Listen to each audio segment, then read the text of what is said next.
Hello, everybody. How are you? It's great to see you today. Let me begin by introducing myself. I'm Dr. Cheryl Smith. I'm from Community College of Denver. And so let me just say what I know everybody's thinking. You're saying, oh my gosh, she has such a Southern drawl. And that is true. I am a country girl from Mississippi and by way of Houston, Texas, coming to you today. You know, before we get started, let me reflect back on growing up in Mississippi. There was this pastor. He just everywhere he went, he would take this lawnmower. And one day he came across a little boy with a bicycle. And the little boy said, "Hey, pastor, do you want to change?" And he said, "Sure, why not? I could use that lawnmower I could use that bicycle to get around town." So they switched. And the pastor took the lawnmower, the little boy took the bicycle. And as the pastor was trying to crank the lawnmower, he was having so much trouble with it. He tried it probably about 5 or 6 times. He said, "Little boy, how do you crank this lawnmower?" And the little boy said, "Well, you keep pulling on it, trying to start it, and then you have to cuss at it." And the pastor said, "Cuss at it? I'm a man of God. I've been a pastor for about 50 years. I've forgotten how to cuss." And the little boy said, "Well, you keep trying to start that lawnmower, it'll come back to you." And I'm telling you this story because today I'm hoping that some of the lessons that I've learned along the way about navigating through the rough waters will come back to me. Let's do this by using Nearpod. I want to add a little spice to our presentation today as opposed to just a regular old PowerPoint. Now, what I want you to do, either one, you can use the laptop that you're viewing from or your cell phone, and I want you to put in the browser nearpod.com while I share my screen. Let me put my screen up, and I'm going to give you a code to use. Okay, when you go to nearpod.com, it's going to ask you probably for your name. You join Nearpod and then put the code in.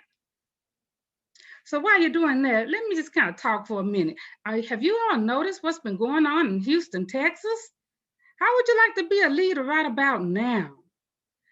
There's so much going on. Everyone's blaming each other. Leaders are blaming other leaders. People are without utility. People are dying because elder senior citizens can't use their oxygen tanks.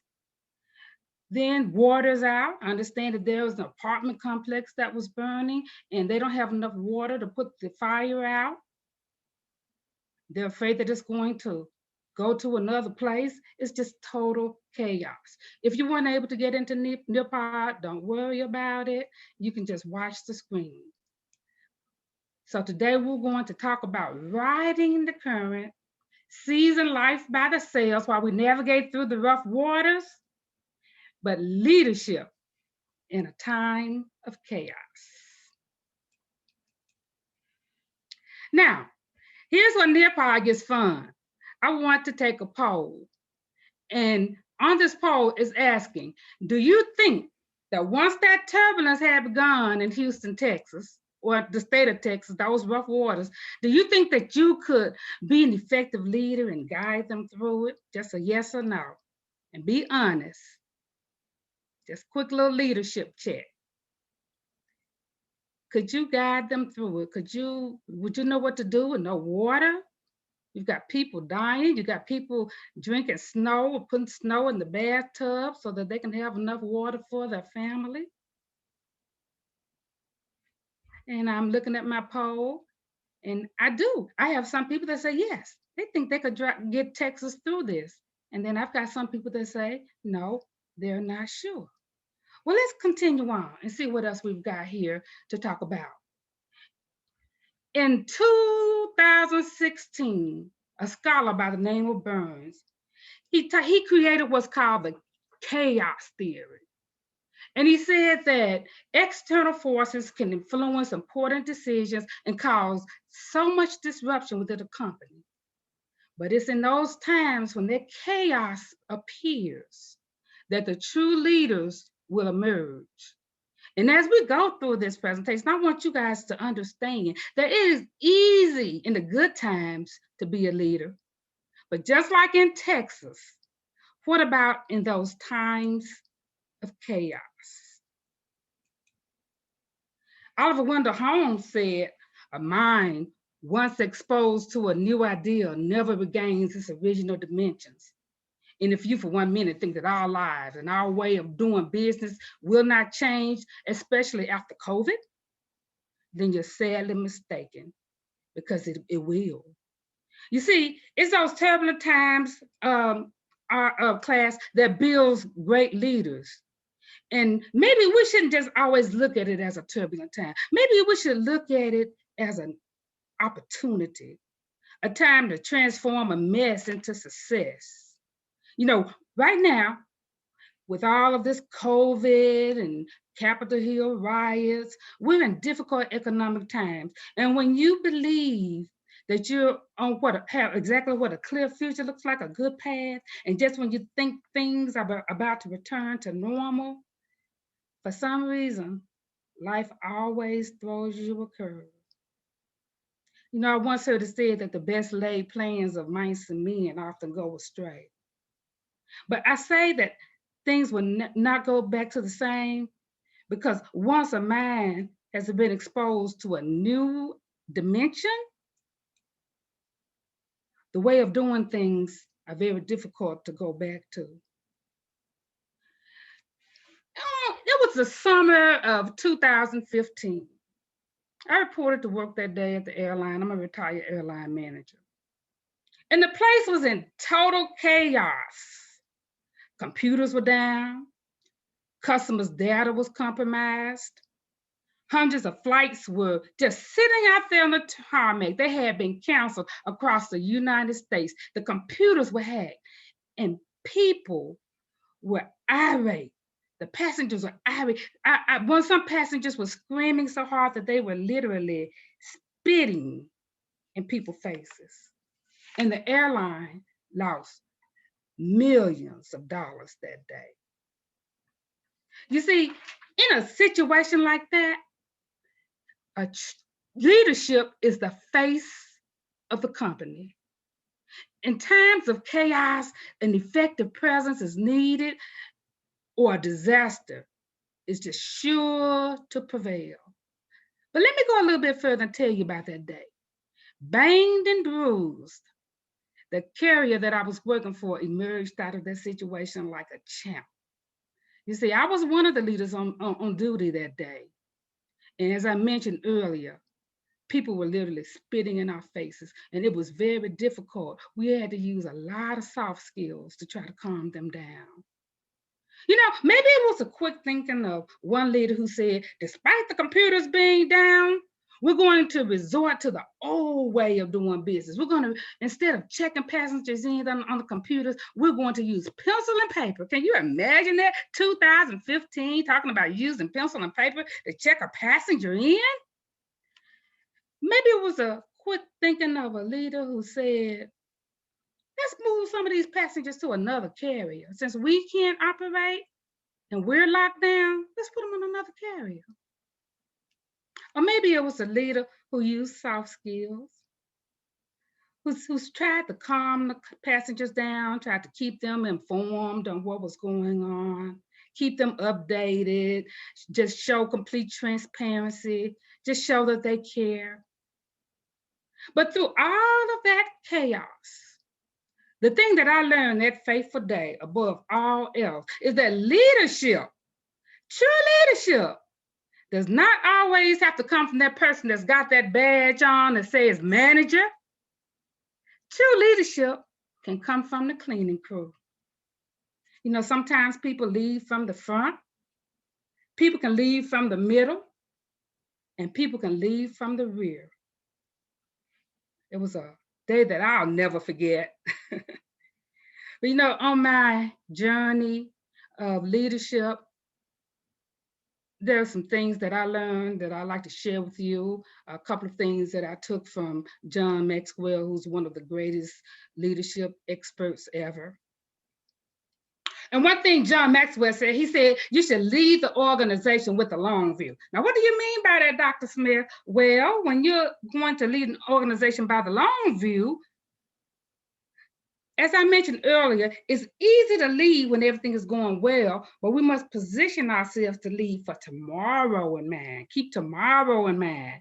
Develop a readiness plan. Imagine if Houston had a readiness plan. And I understand that they knew at least a good week or two before that this storm was coming, but they were not prepared. But you're going to have a readiness plan. So develop that readiness plan. Be proactive. Many Texans are upset because, like I said, the leaders knew that it was coming, but yet no plans were devised. Communication was not laid out. And I realized that none of us have a crystal ball to foresee the future. But my dad, another great businessman, used to tell me that there's nothing new under the sun. You see, because this country has had to deal with the pandemic before, and I understand that there was a pandemic plan laid out, but it was not utilized. This country has engaged in war before. This country has engaged in cyber attacks, hurricanes. There's nothing new under the sun. So sit back as a leader. Think of what can go wrong, because 9 times out of 10, it will go wrong. But you will have a readiness plan, and you as a leader will be prepared. Another thing that I learned in life was to develop a leadership culture. And when I talk about a leadership culture, I think once again about John Maxwell. I just love that man. And he introduced the law of legacy. And the law of legacy says that when you develop your leadership, you don't keep it all to yourself. You develop others behind you. I told my students this story about when I was in Houston, and I worked for the airline, and we started a Toastmaster club. I was the president. The Toastmaster Club was great. It was growing. It was booming. And then one day I retired. I left the airlines, and the next president took over. For the sake of this story, we're just going to call her Brenda. About 3 months into my retirement, Brenda called me, and Brenda said, "Oh, sure. I don't know what to do. The club is falling apart. People aren't coming to meetings. Attendance is down so low. I can't get people to speak. Nobody wants to participate. I don't know what to do. I want you to listen to what I said, which is wrong, and then I'm going to tell you what I did." I got upset with Brenda. I said, "Brenda, how dare you? That club that I worked to build, that club that I put my blood and sweat in, you let my club go down?" And then I stopped, and I thought about John Maxwell, and I realized that I had not developed a culture of leaders, that I did not practice legacy leadership. Shame on me. And so I got dressed. I went over to every club meeting they had for about the next 3 months, and I helped develop Brenda into a very effective president. You should have an organization. You should have followers where if something were to happen to you on a Monday at 2 o'clock, that person can sit in your seat at 2:01 and keep the organization going. You must develop a culture of leaders. The bigger the organization, the more leaders you need to develop. Remember when we talked just a second ago about the airline industry and how leaders emerged even from the cleaning crew? So an organization that has a legacy of leaders, they are not afraid to speak candidly, to have a rapport with the people, to meet them where they are, to praise them, to thank them, even for the smallest thing that they do. It's important that you communicate with people as a leader, especially in those times of chaos. People want to know what's going on. How can you get control if nobody knows what's going on? Then I want you to value team leadership above individual leadership. So LeBron James made the statement when he signed way back with the Miami Heat. Of course, he's no longer with them. But back then he said, any person can be a superstar, but it takes an entire team to be a champion. And that stuck with me. All these years, him saying that stuck with me. Let's try that one more time. Any person can be a superstar, but it takes an entire team to be a champion. No leader can do it alone. Sometimes you have to measure yourself. Sometimes you have to do a gut check on yourself to see how things going. So I remember when I first came to Community College of Denver, and I was talking to my mentor, Dr. Carol Miller. And I said, Dr. Miller, I don't know if I'm too hard on the students or too easy on the students. Or I don't know if they're getting it. And she said, sure, sometimes you have to do a gut check. She said, why don't you just ask them? I was like, oh, good idea.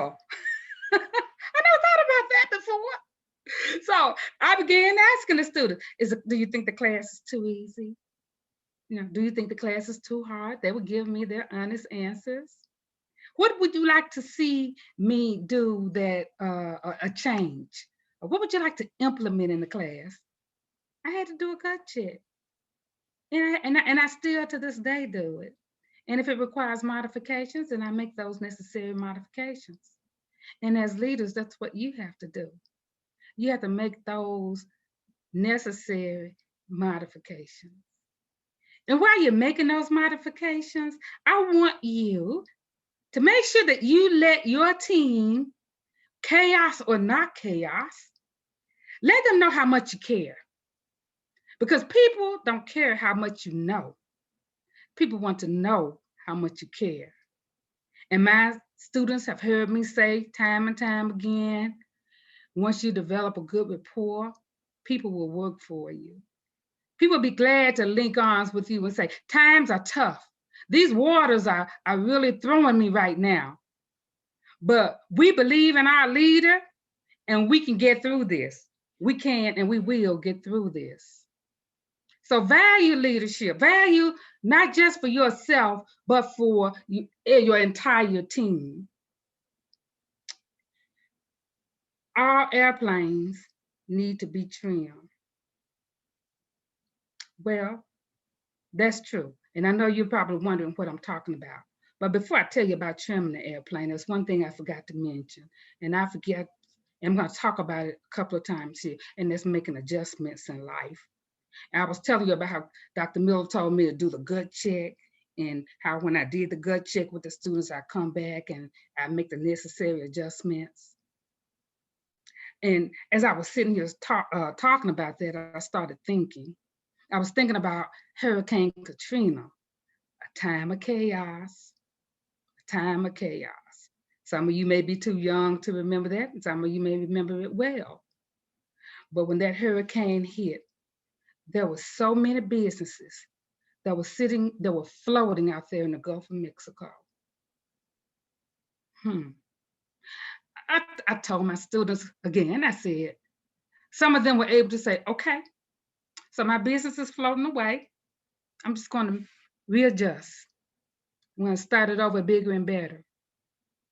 Sometimes when your business is going through problems and challenges and chaos, it doesn't mean you have to close it down.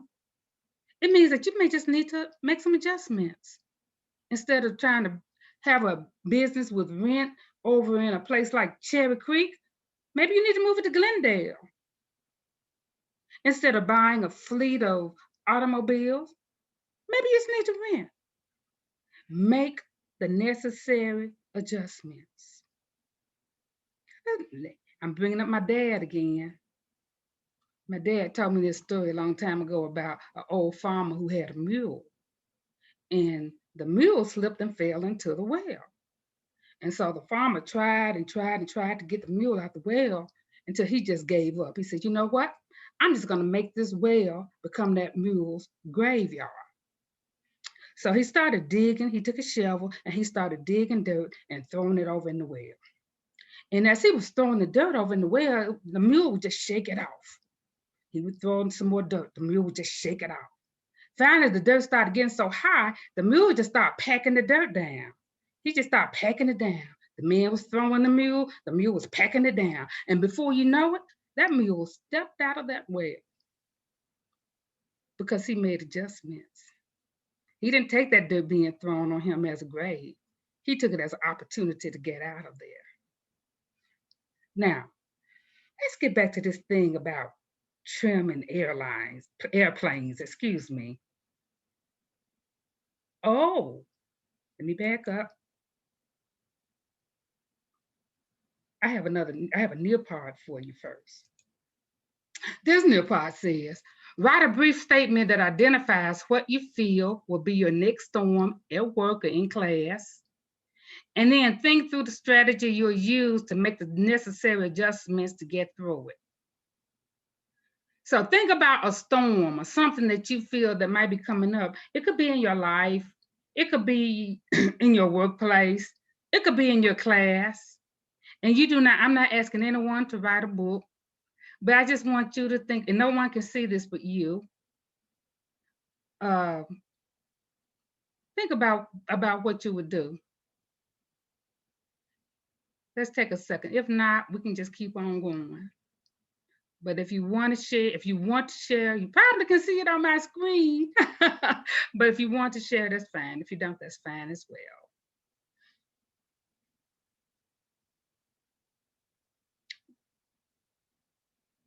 And while we're sitting here just giving anybody an opportunity to do that, I don't know, have you guys ever read that book, Who Moved My Cheese? And it talks about the two mice that didn't want to go out into the world and find a new way of doing things.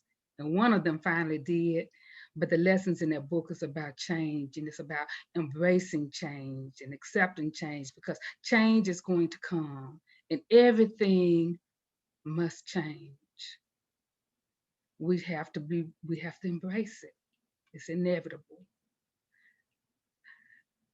Thank you. I see several people have answered.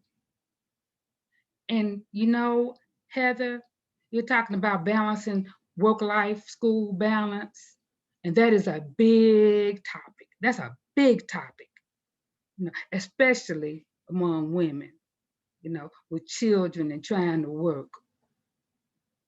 But there's balance there. And I trust, and you say you're going to lean on your resources. And I trust and I believe that you will. You will. Lee feels like transferring to a 4-year university. And she's going to get over that. She's going to navigate through those rough waters. You got this, Lee. Thank you, David. David's thinking about, his mind is on his first test. Buckle down, David, and get study, you know, find yourself a quiet place, retain. Don't be afraid to ask that instructor any questions that you need. You can get through it. Mr. Frost Gordon's moving to Denver to attend MSU. All right. Okay. There you go, moving your cheese. Remember that book I was just talking about? Sometimes it's scary. Change can be scary. It's dark and you don't know what's out there. But you got to do it, because sometimes you have to go to grow. You can't stay in the same place that you were. I appreciate those of you. And before we move, let's look at what Michaela here. She says, the next storm that I perceive to be is approaching me as an internal struggle. Let me read the rest of that, Michaela. Internal struggle with myself. I'm unsure how to fully conquer this obstacle, but I know that trying is one of the major parts. In order to fulfill my potential, I have to try. Michaela, let me say this. And this is not a counseling session, but we're just talking here. If you can't face it, you can't fix it. And sometimes I look at life like David and Goliath, you know, and David was a little boy and all he had was a little slingshot, and then the big giant Philistine army soldier was coming up on him. Yeah, David was afraid, but David pulled back that slingshot and he hit that giant right between the eyes and slayed him. Face it. If you can't face it, you can't fix it. Face that which challenges you, okay? And then I have one person here that says that they're a leader for their whole family. While so, I get that a lot. And you know what? That's just showing you are a leader, Lavette, in a time. I'm not going to say that your family's chaos. I'm not saying that. But, all the things that go on with the family, just keeping the house running, paying the bills and all of that. You're showing leadership in a time of chaos and don't even know it. Thank you. Thank you. All right. Some other people have put things in here. I don't know if I was just started talking about them, and I'm sorry if you didn't want me to say them out loud, but you guys have some good thoughts. I love your thoughts, and I love that you're sharing with me, and I hope that something I said here can resonate, on your leadership. Let's go to our next slide. And this slide is talking about turbulent conditions. And the thing about turbulent conditions is that they can increase your skills. They can unveil your hidden talents. I often tell my business class, a lot of businesses are founded because a person was solving a problem. So turbulent conditions can unveil those hidden talents, and it can elevate your game because now you've got pressure on you, and that's going to make you have to do bigger and better. So how would a captain be navigating his boat when the waters are calm? He could be great, huh? But what about when those seas get rough? That's when we get to see how that captain really is. Oh yeah, Mr. Captain. Yeah, when the seas are smooth, yeah, you are the man. But when everybody's worried and scared and that water's leaping up over the boat, what do you have then? So when the currents change, we need to change with the tide. When there's new conditions, we have to implement different techniques. We must learn to adapt. Now, I encourage you all to adapt to these turbulent times that we're in. I encourage you to embrace the chaos. I encourage you to take intelligent risk and to have the courage to let your greatest opportunities and your abilities shine through, even if it frightens you. Remember, if you can't face it, you can't fix it. And there was a philosopher by the name of Seneca, and he said, it is not because things are different that we do not dare. It is we do not dare that things are difficult. Let me repeat that. It is not because things are difficult that we do not dare. It is because we do not dare that things are difficult. Adversity unleashes a certain kind of boldness in each one of us. So I'm sure that captain navigating this boat right here you on the screen would tell you, he would say that the best way to travel through rough waters is to keep moving forward. He would probably say, continue to make the smartest choices and take as much action as humanly possible. Don't just be stagnant and have that look in on your eyes like a deer caught in headlights. He would probably tell you that every positive action will yield a positive result. And excellent actions in a negative situation, eventually they're going to render excellent result effects. So as I close, talking about navigating through these rough waters and being a strong leader in time of chaos, I'd like you to remember that people need to be appreciated. Spend your time as a leader who, during chaos, never fail to appreciate and encourage the efforts of your followers and applaud them, even in the smallest things they do. Just because your praise might not be fully received doesn't mean that it shouldn't be delivered. I want you to think about all those nurses, doctors. Well, let me rephrase that, because everybody, I think, pretty much thinks about the nurses and the doctors during this time of COVID chaos. But what about that LPN or CNA who's got to come in there and change that bedpan?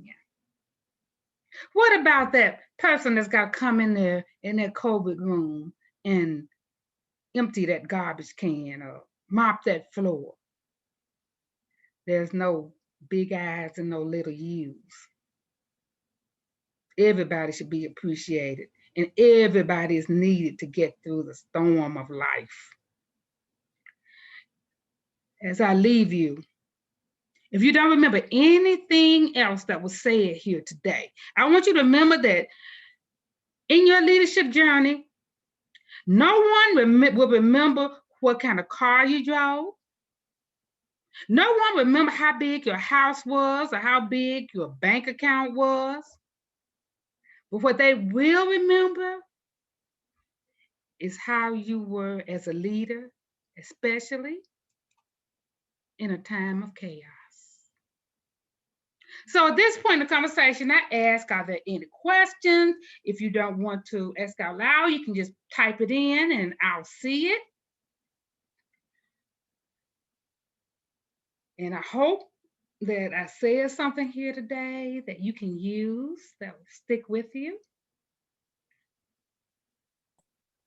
Personally, I just think that it was really good on what you just said about, you know, being a leader, just trying to stay calm through it all. It really does help, especially like with me, with my moments right now, just to kind of keep calm in these rough times. Jesus, I appreciate you because that is so true. So many people, a lot of people get anxiety, and I've been there before. You know, when things are just out of control, people like to be in control of things, but unfortunately, sometimes things get out of control. So that's when you've got to find that place to ease that stress.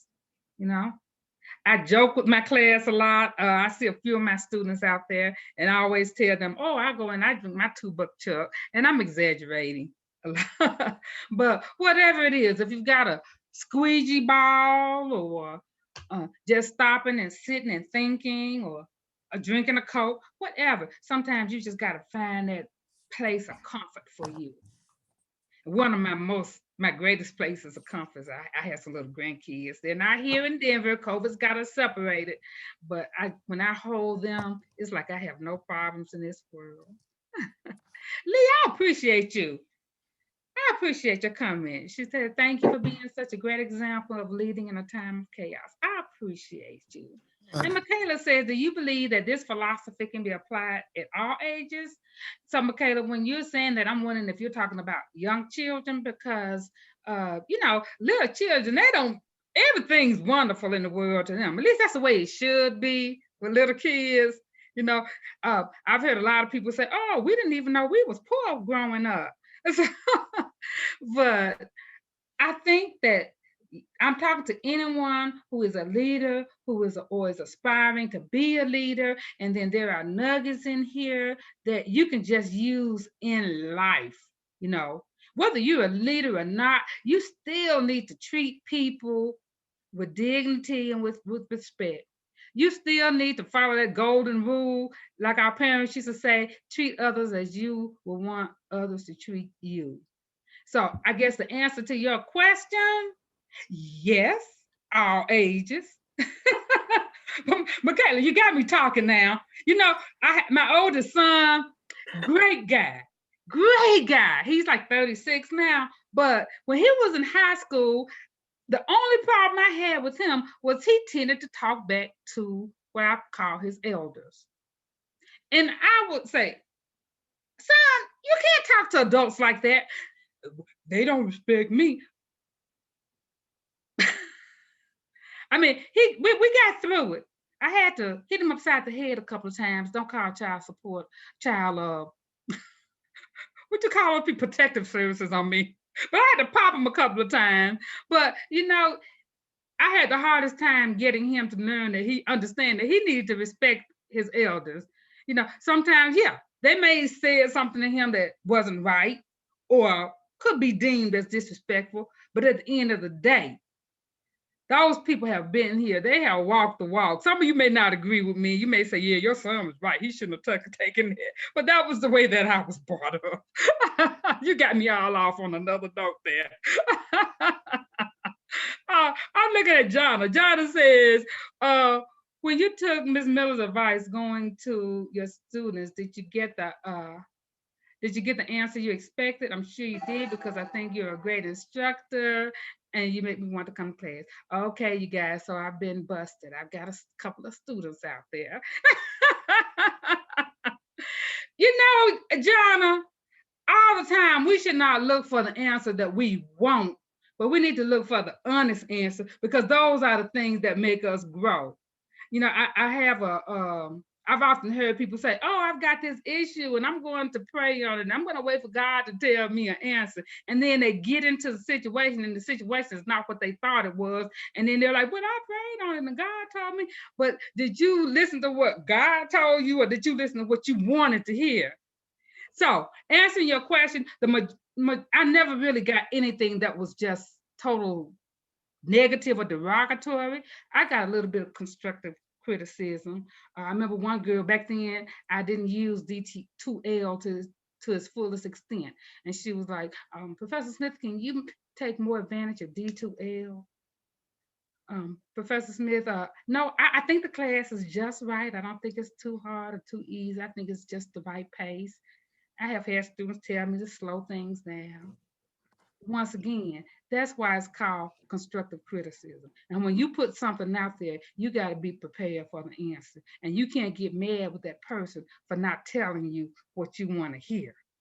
I don't want you to tell me what I want to hear. I want you to help me to grow, to tell me the honest answer. Remember, if you can't face it, you can't fix it. Dr. Smith, I wrote my comment or my statement into a question down, but my name's Ali. I'm from Trinidad State Junior College in the Valley. So I'm a firm believer of you have to be a great follower in order to be a great leader. And so I have a really extensive background. I was in the Marine Corps for 8 years. I used to be a police officer for 4 years.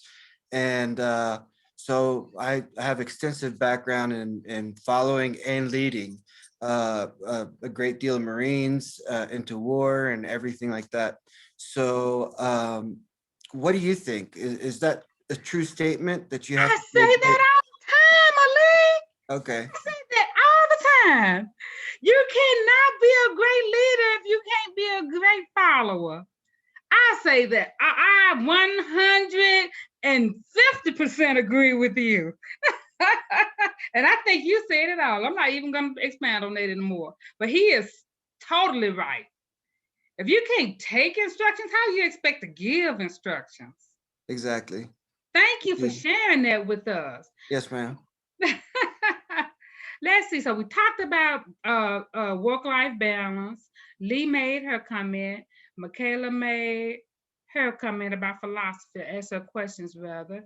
Livette, she's talking about being a leader for her family since the age of 17. Oh, she joined the Army. Thank you for your service. She dealt with the ups and downs of life. As leader gets hard, especially when I'm hooked up to advice, mentorship, not just my Muslim and that's method, but with my whole family. I have a family of 10. She says she's come from, she has 9 siblings. I have 10. We call ourselves the terrific 10. 2 have since gone on to be with the Lord. You've got a big family, and it's gotten harder. Oh yeah, I had a brother that passed, yes. And I felt myself as a leader or helping to mold others into leaders. Livette, I'm gonna try to control myself because I speak at churches sometimes. I'm not a pastor, but I am a student of the Bible, and I understand what you're saying.